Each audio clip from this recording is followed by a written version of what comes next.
people will actually kind of back away from you. Even if you weren't being aggressive with them, they'll kind of like step back and look like they're about to run.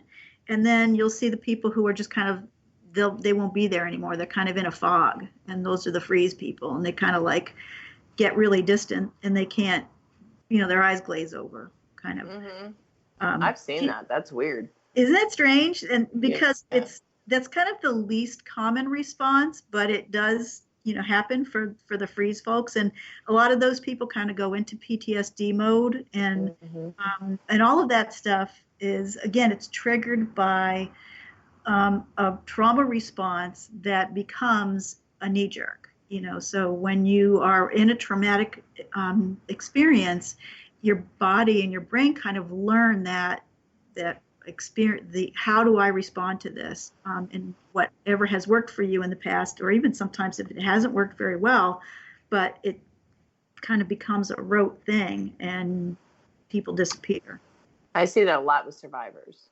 Yes, for sure. Yeah, and it's scary. It's rather, remember, this is the seat of all emotions. So it's not just anger, it's fear, it's love, it's, anything that kind of triggers an emotional response will freak you out. Yes. And I definitely see that a lot with survivors. I think too, a key element in survivorship would be being highly educated on this particular podcast, and knowing those things. So over time, you can eventually recognize the patterns and maybe address, with some actual ways to help yourself. Yeah, sure. I remember when I first learned about this, I was a mediator and I went to a training, and I had never heard this before. And I'm interested in science and brain activities and stuff like that. So I went to this training, and it literally changed my life, just because I never knew about this, never heard about it. And now when I'm in a mediation and I see that happening, I can respond to it. Well, and it makes sense too for my own self. Like, it's funny how different things you do differently. I know that you don't always respond the same way with fight or flight. I don't know if you can add freeze for the whole sentence always, like it's fight, flight, or freeze now, or is this the freeze particular to that? No, it's new thing. They've added that response to, because some people don't fight or flee; they just kind of stand. Yeah, no, I've seen it straight up. Like, it's not really one of the things that I have done yet, but it is. I watched it with my mother-in-law and her. I think it may go hand in hand with denial. Like they seem to go well together. Yes. So, sure.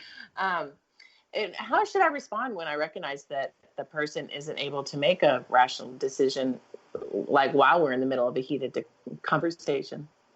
I mean, the best thing, and sometimes you don't have this luxury, but if you can possibly stop the conversation and say, let's talk about this later, that's the best thing to do, because the person is not going to be able to respond rationally. They're going to probably say things that they regret. You're going to be back at square one with the discussion, and saying something like, I'll give you some time to think this over, let's continue this conversation later, and waiting at least 10 minutes. But the next day would be great. But if you have to do this right away, I do mediations, as I said, and sometimes I just say, we get to that point and I say, you know what, let's take a break.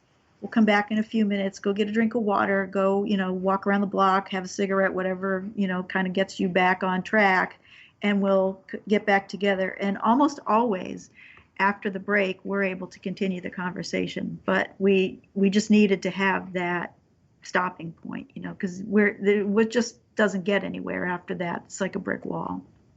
Oh, no, I know. I've experienced that so many times, but yet I've never had enough common sense to take a break in the middle of it. And I don't get mad very often. Like, that's not, well, I am a Scorpio, and I'm true to that. Like, I don't get mad. I don't get mad. I don't get mad. I don't get mad. But then after like the 15th time, I'm like, okay, like you're kind of getting on my nerves now. Like, it's like, like you literally.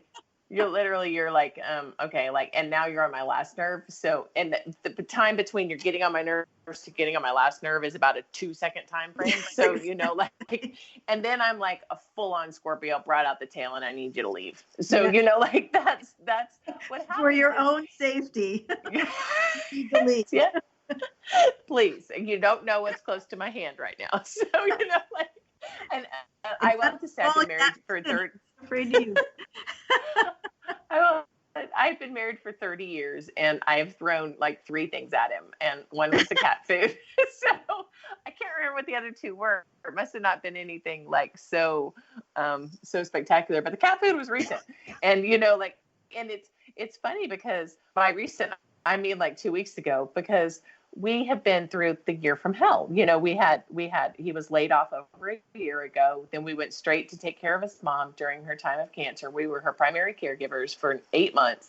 And then, sold the house. She passed away in his arms, just the whole, and then our kids were up in Seattle. We're in Florida. And now we're moving to Seattle. And, now things are finally together, but we were together.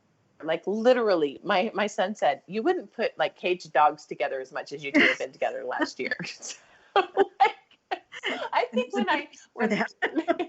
right, exactly. There's a reason everybody goes to work and, like comes back at the end of the day. So I think when I got to that point, I had just had, I had all that I just mentioned, no job, taking care of my mother-in-law, watching her die. My son got married. I adore my daughter-in-law. It has nothing to do with that. It's just the fact that your family changed. Oh, sure. There was a marriage and things like that. And then our house is for sale. We have, our stuff has been in pods since 2017. We haven't seen any of our belongings. Oh. So, all of these things. And I think I just reached a boiling point, and we'd laugh about it because I'm not joking. It ended up in everything that we own. So like the cats are constantly having a little nibble here and there, but it was just, they loved it. And I'm outing myself and, to a lot of people, but it's okay because everybody has like their breaking point. And that was my breaking point. And I just couldn't take we were getting ready for a show for the house. And like, I was like, did you put the air down? Did you vacuum? Did you do, like that crazy, like, yeah, and then, sure. So we're running around like crazy. And I just am I know the listeners are grateful for these shows. I'm so grateful for these shows. Like I feel like I might need to have somebody, not like a bodyguard, but just a person to remind me how to talk a lot, like, but in having been re-diagnosed with another cancer in the middle of all of that, also, the melanoma, I didn't really deal with that because my son was getting married and my focus was to not have half a ear during a wedding. So, right. I kind of glazed over that, but I did find out in the middle of all that, wow, I have to deal with it. And I'm not above dealing with it just because I have a company and I help other people and I focus on fear and I focus on survivorship and how to manage that and how to be the best that you are after that. I still am mastering that myself.